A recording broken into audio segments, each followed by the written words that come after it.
Hey, look, it's a rom-com. Netflix brings us Love and Gelato, a sweeping romance through the Italian countryside as a young woman goes in search of the perfect frozen treat. That's not really what it's about, is it? Lina makes a promise to her sick mother that she'll spend the summer before college in Rome, where she falls for the city, the people, and the gelato. Okay, so to start with, I had a hard time believing that our main character, Lina, was a 17-year-old high school grad. Now, if they would have said that she was going to grad school and was in her mid-20s, then I would have believed it. So that was something right from the very start that I had to overcome. But as the movie went along, I cared about the visual age discrepancy just less and less. So we meet Lina as she's dealing with a personal loss. And through a quick voiceover, we're given the context for what has happened to get Lina to this point in her life. And in the summer before starting college, she heads over to Italy to spend some time with her mom's best friend. There's a bit of the fish out of water scenario, even though Lina does speak some Italian.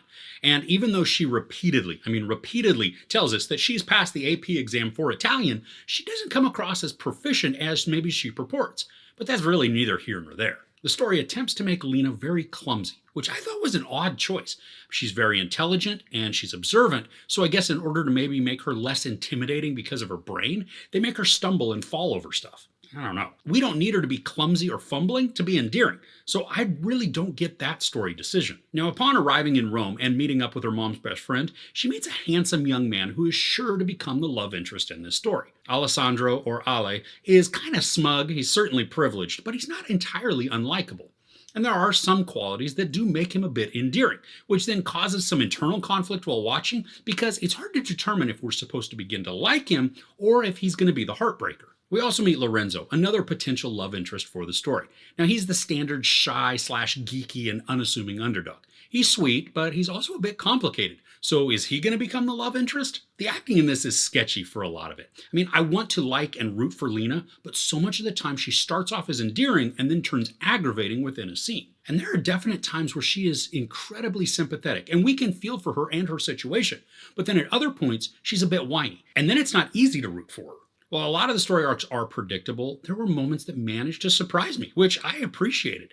And I don't mind predictability within a rom-com, but if the story can then manage to upend my expectations at points, that's a great thing. The storyline is fairly simple, as we have Lina working on self-discovery while two potential love interests appear in her life. I mean, there are also a couple of other offshoots to the story, which are then a little more complicated, with at least one of them feeling kind of unnecessary too. Alessandro has a pretty rocky relationship with his father, which I don't think is out of the ordinary, but the story puts quite a bit of focus on it at points for no real lasting reason. I like that the story presents plenty of complications for our characters, forcing them to be more dynamic and introspective.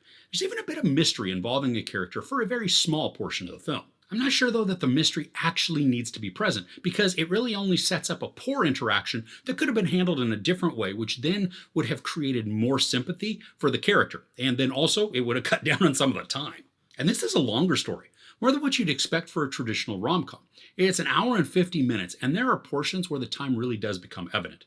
There's even a spot where the film appears to be wrapping up and then reaching a climax, only to begin again and then go for another 20-ish minutes. Now, I didn't mind the false climax, but the overall time of the narrative could have been trimmed down to cut out some of those just unnecessary fluffy points, getting us to the more impactful scenes faster. And there are some very sweet scenes that help to push the romance angle. I mean, they're cute, but they're obvious, and I didn't mind. Now, something though I did mind was the forced comedy that is being inserted with Lina's best friend, Addie.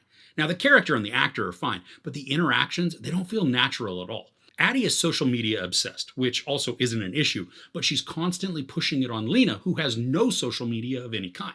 Now, Addie believes that's the only way to get out there and find people. So we get tired and overused scenarios of someone faking their Insta posts just to make it look like they're living a totally different life than how it is in their reality. Now, if this was going to be a commentary on social media in our lives, then sure, this has a place in the story. But as it stands, it's just an unneeded distraction that's completely unfunny.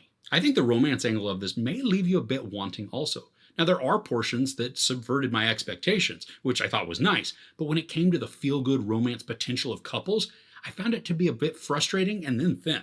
Now, I like the frustration that exists between the characters, but I don't want to be frustrated with the story while I'm watching. So overall, Love and Gelato is just an okay rom-com that has some chuckles along the way, as well as some moments of romantic tension. The choices to make core characters clumsy or bumbling was odd to me, and some of the humor was unnatural and out of place. I loved the scenery of Rome and the countrysides, but most of the time they're just used to establish a setting instead of letting those locales become part of the storytelling. The movie itself feels too long too, with portions that just don't really lead anywhere. But sprinkled throughout are some very touching and sweet sentiments that can put a smile on your face. This isn't bad for a casual watch, and it's lighthearted enough to be enjoyable. But if you're looking for a story or characters that stick with you because they were just so vibrant and electrifying, this isn't that. There's no sex or nudity, there's some profanity, and not really any violence.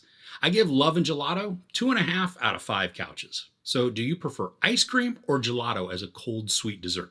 Now, I haven't had enough gelato to give it really a fair shake, but let me know what you prefer in the comments below. If you enjoyed this review, please give it a like. Also, don't forget to share and subscribe. I'm Chris. This is Movies and Munchies. Thanks for couching with me.